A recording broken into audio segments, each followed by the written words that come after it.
मेरे बच्चे, मैंने यह देखा है कि अपने जीवन की बड़ी से बड़ी खुशियाँ प्राप्त करने पर भी तुम प्रसन्न नहीं हो पाते हो। तुम्हें ऐसा आभास होने लगता है कि अब तुम्हारे भीतर भावनाओं की कमी हो गई है। मेरे प्रिय, तुम्हें यह समझने की आवश्यकता है कि किसी एक मोमबत्ती से हजारों मोमबत्तियाँ जलाई जा सकती है, जिसके बाद भी उस एक मोमबत्ती का समय कम नहीं होता है। इसी प्रकार यदि कोई सुखी व्यक्ति अपने सुख को दूसरों से बांटता है तो उसके सुख में कोई भी कमी नहीं आती। इससे दूसरों के जीवन में सुख आता है, जिसके बाद भी उसके जीवन का सुख खत्म नहीं होता। जीवन में सुख का आभास करने और उसे बढ़ाने का केवल एक ही तरीका है, वह है उसे बांटना। संसार के अधिकतर व्यक्तियों में अहंकार की भावना व्याप्त होती है, वह जिसके कारण वे अपने साथ साथ दूसरों के जीवन को भी दुखी बनाते हैं। अहंकार आंखों में पड़ी धूल की तरह होता है। इस धूल को झाड़े बिना तुम संसार की किसी भी चीज को साफ साफ नहीं देख सकते हो। तुम्हें अपनी आंखों से यह अहंकार की धूल को हटाकर संसार को देखना चाहिए। मेरे प्रिय बच्चे, यदि तुम्हारे जीवन से अहंकार का नाश हो जाए तो तुम्हें अन्य भावनाओं का आभास स्वतः ही होने लगेगा। तुम्हें यह समझना चाहिए कि तुम्हारा अहंकार ही तुम्हारा सबसे बड़ा शत्रु है। यह अहंकार ही है जो तुम्हें अनगिनत सुखों के बाद भी प्रसन्न नहीं होने देता है। किसी गलती को सुधारने का सबसे अच्छा और हौसलों से भरा तरीका है उस गलती की क्षमा मांग लेना, परंतु अहंकार यह करने नहीं देता है। कभी भी कोई गलती करने और उसके आभास होने पर तुम्हें तुरंत अपने अहंकार को हटाकर क्षमा मांग लेनी चाहिए। यह तुम्हारा अहंकार ही है जो तुम्हें दुख और कष्ट प्रदान करता है। तुम्हारे अंदर के जो भी नकारात्मक भाव है, वह सब केवल और केवल तुम्हारे अहंकार के कारण ही उत्पन्न होते हैं। तुम्हें अपने जीवन से अहंकार को पूरी तरह से मिटा देना चाहिए। उसकी जगह आत्मसम्मान को दे देनी चाहिए। तुम हर सुबह एक नई ऊर्जा के साथ उठते हो। तुम्हें अपने हर दिन को एक नए सिरे से शुरू करना चाहिए। तुम्हारे साथ जो कुछ भी घटित हो गया है, तुम्हें उन सभी बातों को एक तरफ करके अपने दिन की शुरुआत करनी चाहिए। जीवन में जो कुछ भी तुम्हें प्राप्त हुआ है, उसका तुम्हें आभारी होना चाहिए। जीवन में जो तुम्हें प्राप्त नहीं हुआ है, उसके लिए तुम्हें संयम रखना चाहिए।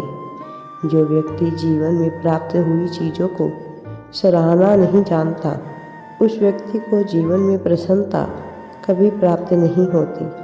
तुम्हें सदैव स्वयं को प्राप्त हुई चीज़ों का आदर करना चाहिए और उनसे प्राप्त सुख को संजो कर रखना चाहिए। मेरे प्रिय बच्चे, क्योंकि ऐसा न करने पर जो सुख तुम्हारे पास आने वाले भी होते हैं, वह भी तुमसे रूठ जाते हैं। तुम्हें सबसे पूर्व स्वयं को समझने का प्रयास करना चाहिए। दूसरों के बारे में जानने से पूर्व तुम्हें स्वयं का अवलोकन कर स्वयं को समझने का प्रयास करना चाहिए। यदि तुम स्वच्छ मन से यह जान पाओगे कि तुम क्या चाहते हो, तो तुम्हारे जीवन की अधिकतम परेशानियों का स्वतः ही अंत हो जाएगा। मनुष्य की अधिकतम समस्याओं का मूल कारण होता ही है कि वे नहीं जानते आखिर उन्हें चाहिए क्या। तुम्हें स्वयं के मन को समझने का प्रयास करना चाहिए। जो व्यक्ति स्वयं के मन को सुलझाने में समर्थ होता है वह संसार में कुछ भी प्राप्त कर सकता है। वह व्यक्ति संसार में सबसे शक्तिशाली व्यक्ति बनने का भी सामर्थ्य रखता है। तुम्हें यह याद रखना चाहिए कि आत्मनियंत्रण ही ताकत है, सही विचार प्रभुत्व है, शांति ही शक्ति है। तुम्हें सदैव अपने आसपास व्यक्तियों और जीव दुखियों पर सहायता करनी चाहिए, उनकी सेवा करनी चाहिए, वस्तुओं का सम्मान करना चाहिए, क्योंकि यही विचार और व्यक्ति तुम्हारे जीवन में खुशियाँ लेकर आते हैं। मेरे प्रिय बच्चे, तुम्हें संसार में समस्त वस्तुओं का, व्यक्तियों का सम्मान करना चाहिए। तुम्हें यह भी समझना चाहिए कि खुशियाँ ही खुशियों को आकर्षित करती है, इसलिए तुम्हें सदैव खुश रहना होगा। इसके अलावा तुम्हें स्वयं के विचारों का अवलोकन कर स्वयं के मन को सुलझाने का प्रयास करना होगा। तुम वही हो जो तुम सोचते हो। जैसे विचार तुम स्वयं के प्रति रखते हो वैसे तुम बन जाते हो, वैसे ही तुम्हारा मन हो जाता है। अपने विचारों से ही तुम अपना संसार बनाते हो। इसी कारण उन्हें सदैव अच्छे और सकारात्मक विचार ही रखने चाहिए। तुम्हें स्वयं पर विश्वास रखना चाहिए। स्वयं के प्रति ऐसे विचार रखने चाहिए जैसे तुम बनना चाहते हो। अपने जीवन को अपने अनुसार जीने की शक्ति केवल तुम में ही है। मेरे प्रिय बच्चे, यह शक्ति अपने जीवन को तुम केवल परिवर्तित कर सकते हो। तुम्हें अपने जीवन के लिए समय निकालना होगा और ऐसे परिवर्तन करने के लिए परिश्रम करना होगा।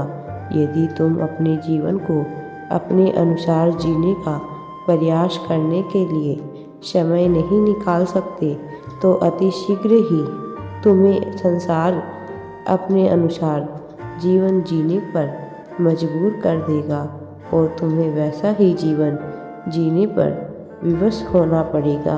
यदि तुम अपने जीवन से असंतुष्ट हो तो उसे परिवर्तित करने के लिए तुम्हें प्रयास करना चाहिए। केवल विचार रखने से कुछ नहीं होता, उन विचारों पर अमल करना भी आवश्यक है। तुम्हें अपने मस्तिष्क और अपने शरीर को एक साथ लेकर चलना चाहिए। जीवन के लक्ष्यों को प्राप्त करना कोई सरल कार्य नहीं है।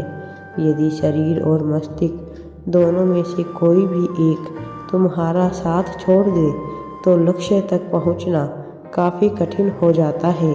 तुम्हारे और तुम्हारे नक्शे के प्रति तुम्हारा सबसे पहला दायित्व यह है कि तुम स्वयं को सुरक्षित और स्वस्थ रखो। तुम्हें स्वयं के साथ एक होना चाहिए। मेरा आशीर्वाद सदैव तुम्हारे साथ है। राधे राधे जी। वीडियो पसंद आए तो लाइक, शेयर एंड चैनल को सब्सक्राइब ज़रूर करें।